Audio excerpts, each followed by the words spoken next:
जहां पूरा भारत देश गुलामी की जंजीरों में जकड़ा हुआ था और खुद को आजाद करवाने के लिए पूरी जी जान से कोशिश कर रहा था, वहीं उत्तर प्रदेश में एक ऐसा भी जिला था जिसने 1947 से पहले ही खुद को अंग्रेजों से आजाद करवा लिया था। अंग्रेजी सरकार ने भी उत्तर प्रदेश के इस जिले को ऑफिशियली मुक्त कर दिया था। क्या था ये पूरा किस्सा और कौन थे वो वीर लड़ाके जिन्होंने देश के बाकी लोगों से पहले ही इस सपने को सच कर दिखाया, आई जानते वीडियो में। इस जगह को बलिया के नाम से जाना जाता है क्योंकि पूर्वी उत्तर प्रदेश का एक छोटा सा जिला है। इस जिले की धाक कुछ ऐसी है कि पूरे जिले को ही अक्सर लोग बागी बलिया कहकर बुलाते हैं। ऐसा इसलिए क्योंकि 1857 के स्वतंत्रता संग्राम में पहली गोली चलाने वाले मंगल पांडे से लेकर महान क्रांतिकारी चंद्रशेखर आजाद तक का नाम इसी बलिया जिले से जुड़ा है। मगर आजादी की लड़ाई में बलिया ने वो कारनामा कर दिखाया जिसे सिर्फ भारतीय इतिहास में ही नहीं बल्कि ब्रिटिश हिस्ट्री में भी सुनहरे अक्षरों में दर्ज कर दिया गया। सन 1900 में भारत की आजादी से 5 साल पहले ही बलिया के लोगों ने खुद को ब्रिटिश हुकूमत से आजाद करवा लिया था और ये सब बाकायदा सत्ता को ट्रांसफर करने के लिए ऑफिशियल तौर पर हो रहा था। ये कहानी तब शुरू हुई जब अगस्त 1947 में महात्मा गांधी के भारत छोड़ो आंदोलन की आग में पूरा बलिया जल रहा था। लोगों का गुस्सा पीक पर था जिसकी वजह से 9 अगस्त से ही बलिया में जगह जगह थाने जलाए जा रहे थे, सरकारी दफ्तरों को लूटा जा रहा था। यही नहीं, रेलवे की पटरियां उखाड़ दी गई थी। लोगों के गुस्से को कुचलने के लिए अंग्रेजी सरकार ने आंदोलन के सभी नेताओं को जेल में बंद कर दिया। मगर अंग्रेज ये भूल गए कि वो जगह बलिया थी जहाँ का हर इंसान खुद को किसी नेता से कम नहीं समझता था और नतीजा ये रहा कि नेताओं को जेल में बंद करने का कदम खुद अंग्रेजों पर ही भारी पड़ गया। बिना किसी नेता के जनता को जो भी समझ में आया उन्होंने वो शुरू कर दिया। 11 अगस्त को बलिया में आजादी का जुलूस निकाला गया। 12 अगस्त को बलिया और बैरिया में एक बहुत बड़ा जुलूस निकला।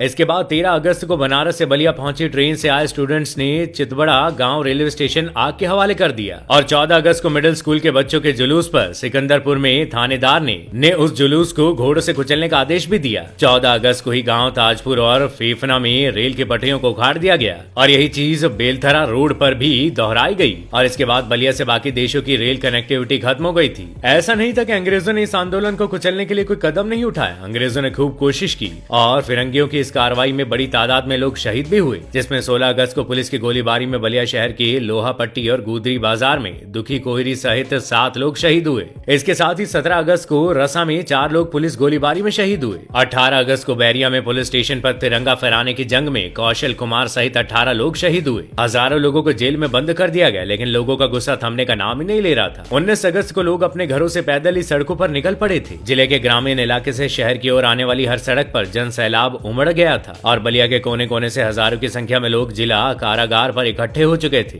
जिले के बाहर पहुंचे लोगों के हाथ में लाठी, भाला, बल्लम, गड़सा, बर्छी, कुल्हाड़ी जैसे हथियार थे। कुछ लोग तो मिट्टी के बर्तनों में बिच्छू, चींटियां वगैरह भी अपने साथ लेकर आए थे। लोग अंग्रेजों की इस हरकत से काफी गुस्सा थे और गुस्से में वो सभी एक साथ होकर जेल की तरफ तेजी से बढ़ते जा रहे थे। लोगों की भीड़ देखकर अंग्रेज कलेक्टर जेसी निगम और पुलिस कप्तान जयोद्दीन अहमद जेल के अंदर घुस गए और दूसरी बार चित्तू पांडे समेत क्रांतिकारी नेताओं से बातचीत की और जेल का दरवाजा खुलवा दिया। टाउन हॉल क्रांति मैदान में जमा हुए जन सैलाब के बीच पंडित चित्तू पांडे, राधा मोहन सिंह और राधा गोविंद सिंह और विश्वनाथ चौबे का भाषण हुआ। वहाँ नेताओं ने साफ कहा कि जन आंदोलन के दबाव में ये रिहाई हुई है। आंदोलनकारियों के तेवर को देखकर जिले के 10 से ज्यादा पुलिस स्टेशन के पुलिस ने हाथ ऊपर कर दिए थे। उधर अंग्रेजी हुकूमत के बलिया में हार मान जाने के बाद 20 अगस्त 1942 को नए प्रशासन की विधिवत घोषणा कर दी गई। ब्रिटिश हुकूमत के कलेक्टर जेसी निगम बाकायदा चित्तू पांडे को प्रशासन का सारा भार सौंप चुके थे और इतना करने के बाद उन्होंने वहां से निकलना ठीक समझा और फिर बलिया में राष्ट्रीय स्वराज सरकार का गठन हुआ और इस सरकार की अगुवाई एक ताकतवर नेता चित्तू पांडे ने की। जनता ने राष्ट्रीय स्वराज सरकार का समर्थन किया और हजारों रुपए चंदे के रूप में इकट्ठे कर दिए। इस तरह भारत की आजादी से 5 साल पहले ही बलिया आजाद हुआ और जिले के पहले कलेक्टर बने चित्तू पांडे और इनके साथ पंडित महानंद मिश्र पुलिस अधीक्षक घोषित किए गए। 30 अगस्त की रात ब्रिटिश सरकार के गवर्नर जनरल हेलट ने बनारस के कमिश्नर नेदरसोल को बलिया का जिला अधिकारी घोषित कर दिया, जिसके बाद बलूच फौज के साथ उन्हें भेज दिया गया और उन्होंने बनारस की तरफ से रेल के पटरियों को बिछाते हुए बलिया आते ही कत्लेआम मचा दिया। 23 अगस्त को ही दोपहर में बक्सर की ओर से पानी के रास्ते होते हुए 24 अगस्त की सुबह आजमगढ़ की ओर से कैप्टन मूर की अगुवाई में ब्रिटिश फौज बलिया पहुंच गई और ब्रिटिश फौज का भारी दमन चक्र शुरू हो गया। इस दौरान 40 लोग शहीद हुए और बलिया पर फिर ब्रिटिश सरकार का शासन स्थापित हो गया। सारे नेता फिर से जेल में डाल दिए गए। गाँव गाँव में अंग्रेजों ने अपना आतंक मचाना शुरू कर दिया जो 1944 तक चलता रहा। बीबीसी रेडियो ने बाकायदा बलिया पर फिर से कब्जे का ऐलान किया, जो ये बताने के लिए काफी था कि इस बगावत ने ब्रिटिश हुकूमत की दुनिया भर में कितनी किरकिरी कराई है, जिसके बाद भारत सन 1947 में ही आजादी के आंगन में घूम पाया था।